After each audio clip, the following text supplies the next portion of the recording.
اعوذ باللہ من الشیطان الرجیم، بسم اللہ الرحمن الرحیم۔ آج یہاں پر اللہ تعالیٰ کے جس بابرکت نام کی حمد و ثنا بیان کی جائے گی وہ نام ہے الفتح جل شانہ۔ فتح، فاتح، مفتوح، مفتاح سب ایک ہی قبیل سے ہیں اور تمام فتح سے مشتق ہیں۔ فتح کے معنی بظاہر غالب آ جانے کے ہیں یا انسانی عقل کے مطابق دو فریقوں کے مقابلے میں ایک کا ہار جانا اور دوسرے کا جیت جانا ہے۔ لیکن غور کیا جائے تو فتح کے بے شمار انداز ہیں اور ہر قدم پر اس کے مختلف معنی سمجھ میں آتے ہیں۔ فتح پانا، کھولنا، قلعہ کا دروازہ کھول کر داخل ہو جانا، حاوی آ جانا، زیر کر دینا، گھیراؤ کر لینا، قبضہ جما لینا، آخری اور حتمی فیصلہ کرنا، حق و باطل کو جدا کرنا اور کلی اختیارات کے ساتھ غلبہ پا لینا، یہ سب فتح کے معنوں میں آتے ہیں۔ مفتوح، جس پر غلبہ پایا جائے، جو زیر و بست ہتھیار ڈال دے اور سب کچھ حوالے کر دینے پر مجبور ہو جائے، سرنگوں ہو جائے، جھک جائے اور بے ذرہ رہ جائے۔ مفتاح، قفل کھولنے والی چابی جس سے اندر داخل ہونے کے لیے بند دروازہ کھول دیا جائے۔ فاتح، ان سب کا کرنے والا فاتح کہلاتا ہے، مگر یہی اسم جب فاتح حقیقی اور ذات باری کے لیے استعمال ہوتا ہے تو الفتح جل جلالہ کہا جاتا ہے۔ الفتح جل جلالہ حکمت کے ساتھ فتح کرتا ہے، علم و دانائی کے ساتھ زیر کرتا ہے، تدبر اور ادراک سے غالب آتا ہے۔ اسے فتوحات کے دروازے کھول دینے میں دیر نہیں لگتی۔ وہ کوئی عام فاتح نہیں ہوتا، اس کا فتح پانا بھی عام فتح سے مختلف ہوتا ہے۔ اس کا کھولنا، داخل ہونا بھی عام کھولنے اور داخل ہونے سے مختلف ہے، اور اس کا حتمی اور آخری فیصلہ بھی عام فیصلوں سے جدا ہوتا ہے۔ اس کا ہر فعل ایک قادر کا فعل اور ایک دائم و قائم سپر پاور کا فیصلہ ہوتا ہے۔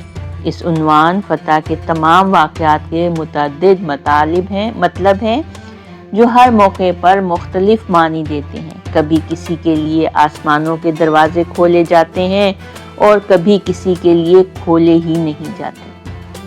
یہاں کسی کا اختیار نہیں چلتا، کوئی نہیں جانتا کہ کس کے لیے کھولنا ہے اور کس کے لیے نہیں۔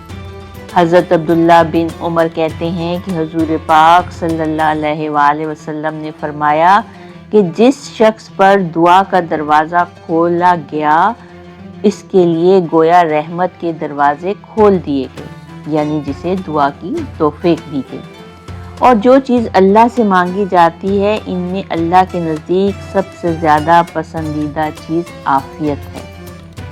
زندگی میں قدم قدم پر اللہ فاتح حقیقی انسان کو نصرت اور کامیابیاں عطا فرماتا ہے، اور انسان اپنی نادانی سے اسے اپنی محنت، اپنی تدبیر گردانتا ہے۔ اس کا ذہن مشکل سے ہی اللہ کے ان ذریعوں اور راستوں تک جاتا ہے جو اللہ تعالیٰ اس کے لیے کھولتا ہے۔ مقابلوں میں، جنگوں میں فتح پانے والے نہیں جانتے کہ فتح کہاں سے نصیب ہوئی ہے۔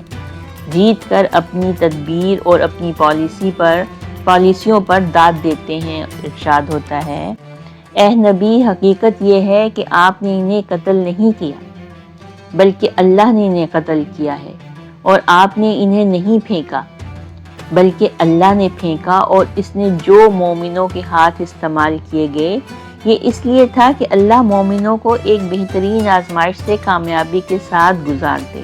یقیناً اللہ سننے والا اور جاننے والا ہے۔ یہ اس وقت کی بات ہے جب میدان بدر میں مشرکین قریش اور مسلمانوں کے لشکر آمنے سامنے تھے۔ زوردار مقابلہ تھا۔ تب حضور اکرم صلی اللہ علیہ وآلہ وسلم نے زمین سے مٹھی بھر کر ریت اپنے دست مبارک میں لی اور شاہت الوجوہ کہہ کر کفار کی جانب اچھال دی۔ اس کے ساتھ ہی اپنے نبی کا اشارہ پا کر مسلمان کفار پر ٹوٹ پڑے۔ اس آیت مبارکہ میں اسی واقعے کی جانب ارشاد فرمایا گیا ہے، ایسی ہی غیبی امداد فتح کا سبب ہوتی ہے۔ اور جنگ کے علاوہ بھی ہر جگہ کامیابی کا سبب الفتح جل جلالہ کی مدد ہی سے ہوتی ہے۔ اسی جنگ کے بارے میں کفار کو خبر دی جا رہی ہے اور ارشاد فرمایا جا رہا ہے، مہربانی کے یہ معاملات تو تمہارے ساتھ ہیں، اور کافروں کے ساتھ معاملہ یہ ہے کہ اللہ ان کی چالوں کو کمزور کرنے والا ہے۔ اگر تم فیصلہ چاہتے ہو تو لو، فیصلہ تمہارے سامنے آ گیا، اب باز آ جاؤ تو تمہارے لیے ہی بہتر ہے۔ اب اگر تم پھر پلٹ کر اسی حمایت کا اعادہ کرو گے جو مسلمانوں کو نقصان پہنچانا چاہو گے تو ہم بھی اسی سزا کا اعادہ کریں گے، اور تمہاری جمعیت خواہ کتنی ہی زیادہ ہو تمہارے کچھ کام نہ آ سکے گی، کیونکہ اللہ مومنوں کے ساتھ ہے۔ سورۃ الانفال کی یہ آیات غزوہ بدر کے بعد نازل ہوئیں۔ مکہ مکرمہ میں روانگی کے وقت مشرکین نے اور خصوصاً ابو جہل نے خانہ کعبہ کے پردے کو پکڑ کر التجا کی، اے میرے معبود، ہم دونوں گروہوں میں سے جو بہتر ہو اور حق پر ہو اسے فتح عطا فرما، اور جو ظلم پر ہو اسے رسوا کر اور ذلیل کر دے۔ اس نے یہ دعا تو کعبہ میں نصب اپنے معبود حبل سے مانگی تھی، مگر قبول فرمانے والا تو حقیقی معبود ہی ہے، لہٰذا اس نے اس دعا کو لفظ با لفظ قبول فرمایا اور قریش کو بدترین شکست دی۔ ان کے 70 آدمی قیدی بنے اور 70 مارے گئے، جن میں ابو جہل بھی تھا، وہ دلیر اور عرب کا حکیم و دانا سردار جس کے سامنے اگر آ کر لوگ بولنا بھول جاتے تھے۔ 2 کمسن بچوں کے ہاتھوں مارا گیا۔ اس آیت ربانی میں اللہ کے اسی فیصلے اور مسلمانوں کے غلبہ پا لینے کی طرف اشارہ فرمایا گیا ہے۔ یہی جنگ نہیں بلکہ بہت سے مواقع میں، اور وہ بھی ہیں جب فاتح حقیقی نے مسلمانوں کو اس انداز سے فتح عطا کی کہ جو کسی کے وہم و گمان میں بھی نہ تھا۔ غزوہ خندق جسے جنگ احزاب اس لیے کہا جاتا ہے کہ دشمن کی تمام قوتیں متحد ہو کر مسلمانوں کے مقابلے پر آ گئی تھیں۔ مسلمانوں نے اللہ کے نبی کے حکم پر شہر کے گرد خندق کھود کر حفاظت کا انتظام کیا اور اپنے اپنے مورچوں پر ڈٹ گئے۔ مشرکین اپنے پورے اجتماع کے ساتھ 20 یوم تک انہیں گھیرے رہے۔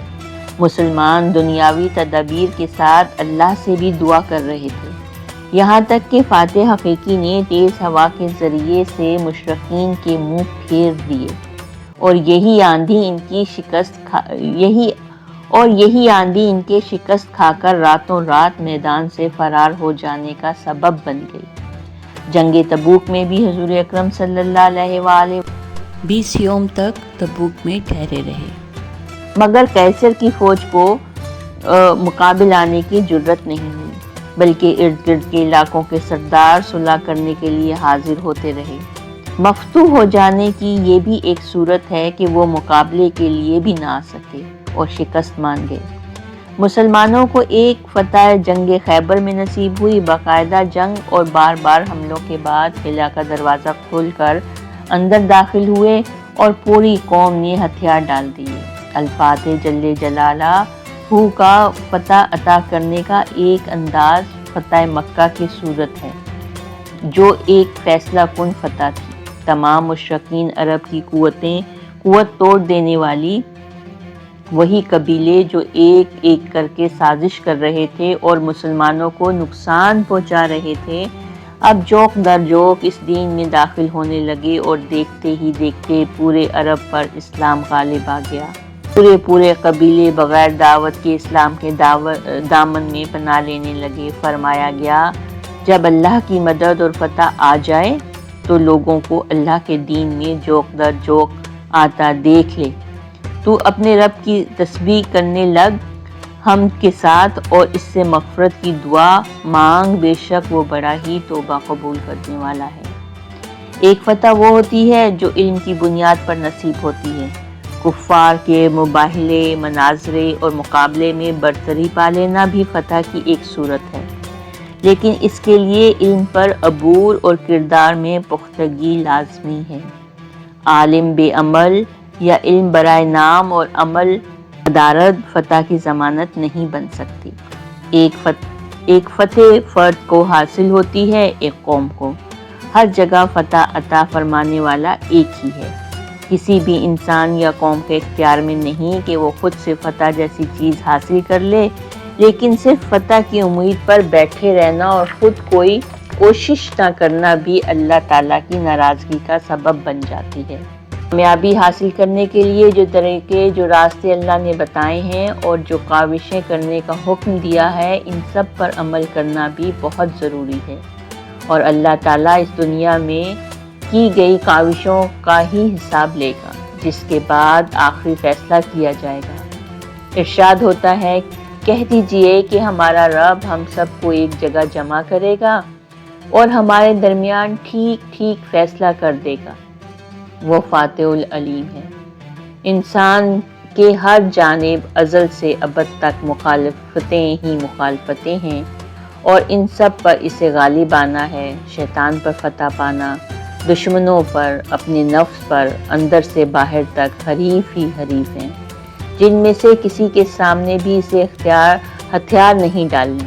جو برائی کے سامنے ہتھیار ڈال دیتے ہیں، انہیں نہ غیبی امداد نصیب ہوتی ہے، نہ فاتح حقیقی ان پر فتح کے دروازے کھولتا ہے، لیکن جو اللہ کی منشا اور مرضی پر چلتے ہیں، اللہ گام گام انہیں کامیابی اور غلبہ عطا فرماتا ہے۔ وہ قدم بعد میں اٹھاتے ہیں، کامیابیوں کے دروازے پہلے کھل جاتے ہیں، کہ چاہے بغیر نہ سانس آتا ہے نہ جاتا ہے، نہ انسان کوئی تدبیر کر سکتا ہے نہ فتح پا سکتا ہے۔ برائی سے بچنے اور اس پر غالب آنے کی طاقت وہی حقیقی فاتح اور حقیقی مالک عطا کرتا ہے۔ دنیا کی ساری طاقتیں مل کر بھی وہ نہیں کر سکتی جو وہ نہ چاہے، اور وہ چاہے تو کوئی روک نہیں سکتا۔ اللہ تعالیٰ لوگوں کے لیے جو رحمت کے دروازے کھول دے، اسے کوئی بند نہیں کرنے والا نہیں، اور جسے وہ بند کر دے، اسے کوئی کھولنے والا نہیں۔ وآخر دعوانا ان الحمد للہ رب العالمین۔ صدق اللہ العظیم۔